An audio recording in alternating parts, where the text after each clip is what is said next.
I want you to look at something right now. Think of some major goal you want, or maybe it's one you're already working on and you have experienced a lot of setbacks, a lot of defeats. You've experienced a lot of disappointment. Maybe you've already given up. And maybe you just need a little fire, a little encouragement to get back in the game again. Here's what I want you to look at. There are winners, there are losers, and there are people who have not discovered how to win. And all they need is some coaching. All they need is some help and assistance, just a little support. All they need is some insight or a different strategy, a plan of action to make some adjustments that will open up the key to a whole new future for them, that will give them access to the unlimited power that they have within themselves. That's all that they need. So what I want you to do is think about something you want for you, that's real for you, that's important for you, that will give your life some special meaning and power. And I don't even want you to say, I can do that. I don't want you to assume that. See, 5 years ago when I started out in this area, I would not have been able to make the mental leap that I would be up to where I am right now. I don't want you to begin to just psych yourself out. No. I want you to be able to say something to yourself that will enable you to maintain a level of integrity with yourself. That when you say this, even when you face tremendous setbacks, it will be a benchmark to keep you in the game, to keep you moving forward and experimenting and readjusting your strategy and your plan of action, continuously looking for ways to win. So what is that something? When you got an idea you want to move on, you might not have the money, you might not have the education, you might not have the support or the resources you need. What is that something that can keep us going, that will enable us to act on our dream? What's one of those keys that will begin to help us to discover the secrets to our dream? Here's what I want you to repeat after me, please, with power and conviction. Say, it's possible. That's all I want you to do when you look at your dream. Just say to yourself every day, it's possible. Just say that every day to yourself, it's possible. Because what does that do? See, it begins to change your belief system. See, the way in which we operate, ladies and gentlemen, it's a manifestation of what we believe, what's possible for us. Whatever you've done up to this point, all that it really is a duplication, it's a reproduction of what you believe subconsciously that you deserve and what's possible for your life. Most people operate out of their personal history, out of their memory, things they've done, things they've experienced, things they've seen, things that they have observed. What I'm suggesting that you operate out of a larger vision of yourself. I want you to see yourself doing what you want to do, experiencing what you want to experience, having what you want to have, doing what it is that gives your life some meaning and value. Operate out of your imagination, not your memory. Because whenever you look at where you want to go, I'm wanting to warn you, you will have some conversation back here after you go through the data that you've experienced in life saying you can't do it. And so what you want to begin to do is ignore that inner conversation. Well, most people, ladies and gentlemen, when something happens to them, what they do is they begin to believe that that's the way it is. That's the way it's always been. And they can't see the possibility of it being any different. Example, before April 1954, the common belief, the universal belief, because it had been tried again and again and again and people had failed, the belief was that man was not physically capable of breaking the 4-minute barrier, that he could not run a mile in less than 4 minutes. That was the belief on the planet. It had never been done. But here's what happened, ladies and gentlemen. Roger Bannister came along and he broke the 4-minute barrier. Now here's what's significant about that. Since that time, up to this day, over 20,000 people have done it, including high school kids. What changed? 20,000 people, what changed? Here's what happened when they got on the track. They knew it had been done. And because they knew it had been done, there was a new belief about this barrier. about this goal that was unreachable. And those 20,000 people got in a race believing, knowing in their heart that someone had done it, that it's possible that they could do it. And I'm saying that if you know anybody that had some goal, some dream, something they wanted to do, and they did it, then I'm saying that you know in your heart that if someone has done it, then you can do it. It's possible. And that if someone can make their dream become a reality, that it's possible that you can make your dream become reality. And so as you begin to look at where you want to go, beginning to embrace that, it's possible. I'm blessed and highly favored. I've got a lot going for me. I got some good stuff in me. And it's possible that I can bring my greatness out here in the universe. That I can do what I want to do. It's possible I can write my own book. I can have my own business. I can take the trip and travel around the world. It's possible. I can bounce back from adversity and reinvent my life. It's possible. Regardless of where I am, the things can get better for me. It's possible. I'm thinking about two men right here in Chicago who were fairly successful, similar background, educated. They worked for a corporation for many years, and they were among many people that were laid off. Two guys who were very good friends. One went out looking for a job for several weeks along with the other one, and they faced disappointment and rejection again and again and again. They couldn't find any work, which is the story of many people across this country. One guy stopped. He became discouraged. He stopped going. He stayed home looking at television, became very argumentative and toxic with his wife, drinking beer, getting on the phone, talking to his other negative, unemployed friends. And he just gave up. The other guy kept looking for a job everywhere he could go. Every time he could get an opportunity, kept asking people, networking, checking the newspapers every day. Kept going everywhere he could, trying to find a job. You have too much education. You're overqualified. You won't be here long enough. He kept going. He kept going. He went to a place and said, look here, I tell you what, if you can't hire me, and I know you can use my talents, abilities, and skills, I don't want to sit home and do nothing. Just let me do some volunteer work. You don't have to give me anything, all right? I just want to work. I want to be busy. Guy said, okay, it's on you now, but don't expect me to give you anything. It's okay. This guy came in and worked. He was the first one there. The last one to leave was the best employee there. About 4 weeks later, one of the top managers quit. They were looking for a replacement. Guess who they selected? This other guy. This guy who was volunteering his time. He got the job. What was the difference between the two men? Eyesight and mindsight. Eyesight is judging on what you see, judging according to appearances. But mindsight is how you interpret what you see. One guy said, it's not possible, it's over, I'm finished.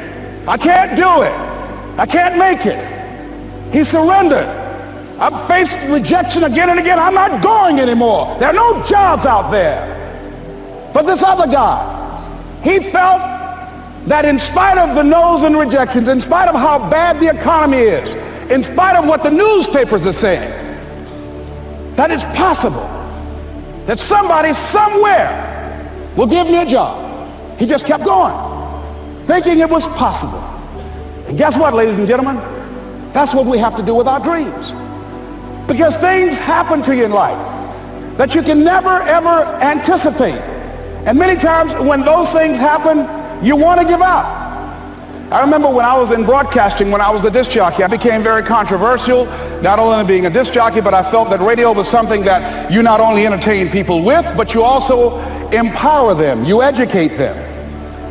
And I got fired. I didn't just leave, they fired me. That was a shock. I said, wait a minute. They took my microphone. I thought that was who I was. No, ladies and gentlemen, it wasn't. I had to do something else. And I didn't know what else I could do.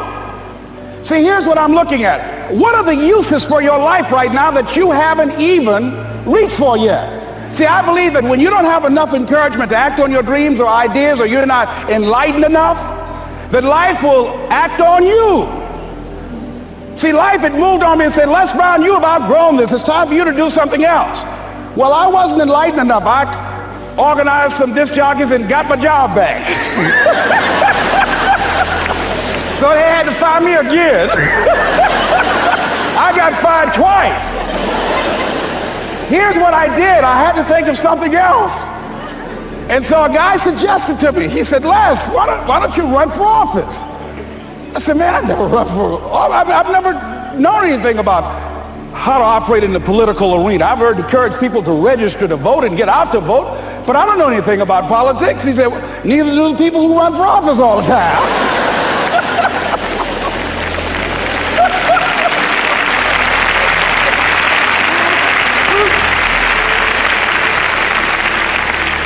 So I ran. Now here's what I'm suggesting. I ran.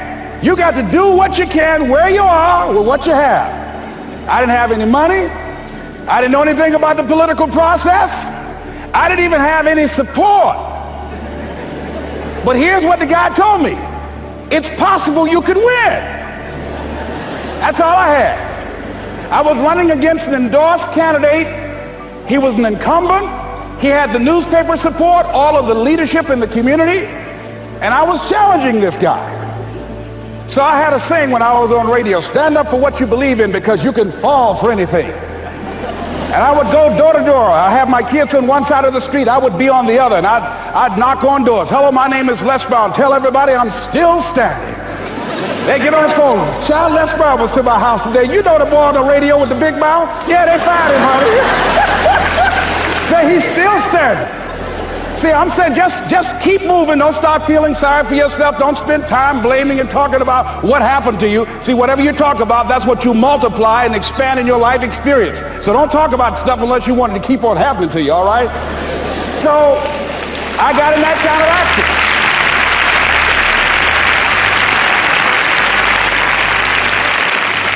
As I continue to do that, had my children with me, we're going door to door, didn't have enough money. Eventually, we got close to the election and something happened that really surprised me. Guys who I thought were going to either support me or stay out of it, various powerful community leaders, they became involved in it and they endorsed my opponent.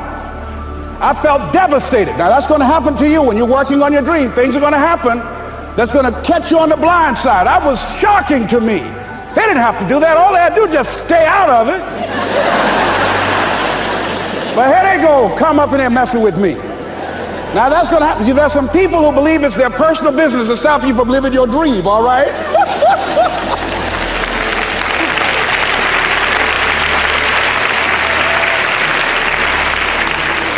But I didn't deal with that. You want to make your dream come true, you got to stay focused. Some people rather get even than get ahead. Stay focused on where you want to go.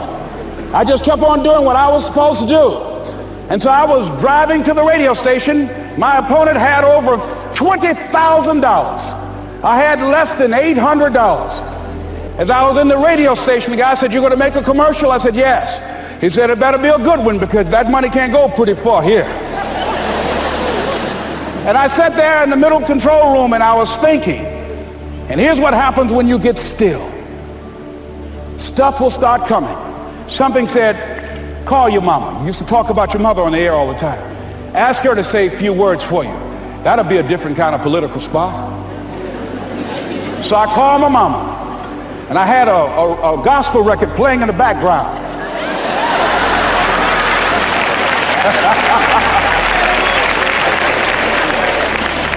And then I had my mother say, hello, this is Mrs. Mamie Brown. When I raised my sons, I raised them to be good children. When they got out of hand, I beat their behind and made them go right. Please vote for my son. He's a good boy.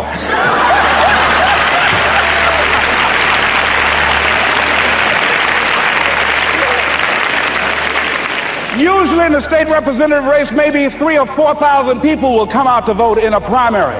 In that primary race, over 27,000 people came out and voted and said, I'm voting for Les Brown because his mama said he's a good boy. I won, ladies and gentlemen. I won.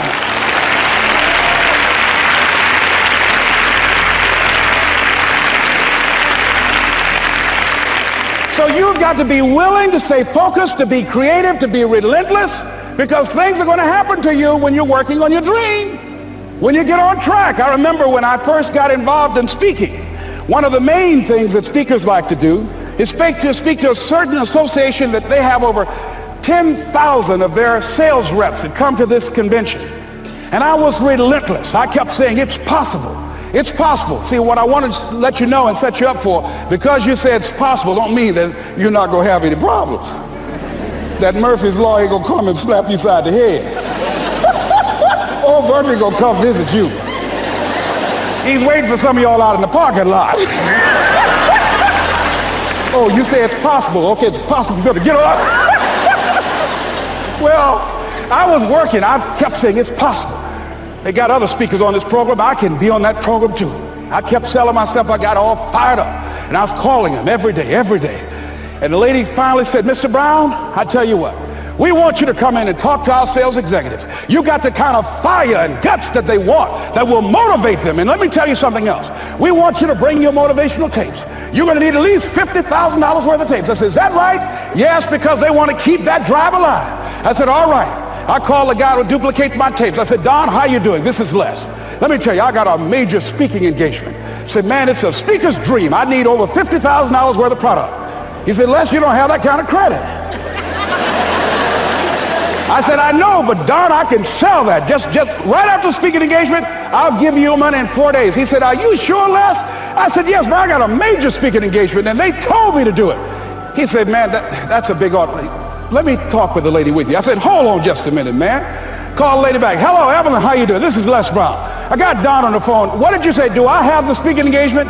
Yes, you do.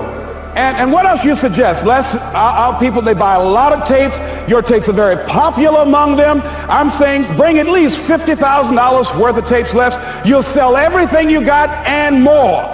I said, did you hear that, Don? He said, yes. I said, now, if anybody else has to make a decision, are you the final person? She said, I'm the final person. I will send you the contract. I want you. I said, you hear that, Don? He said, yes. I said, oh, ye of little faith.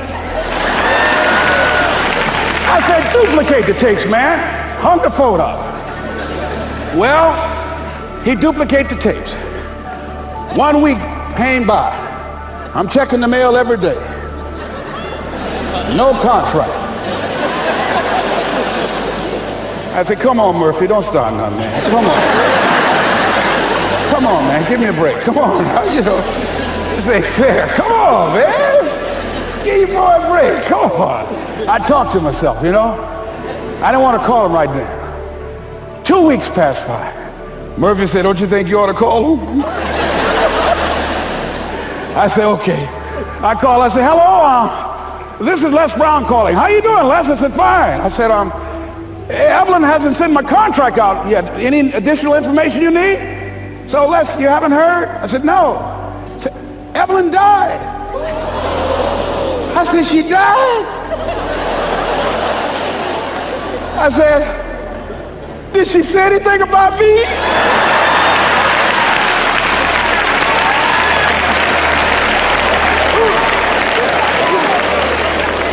When I got home, I was so wiped out.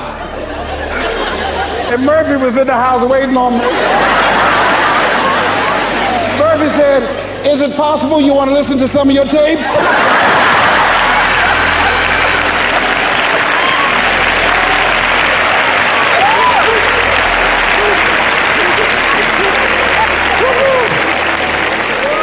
But ladies and gentlemen, here's what I had to do. I had to begin to focus on what was the solution. That this was not the only place that I'll be able to sell those products. And as I began to challenge myself and got some help and support and some other input, I eventually did. It took longer, but it was challenging.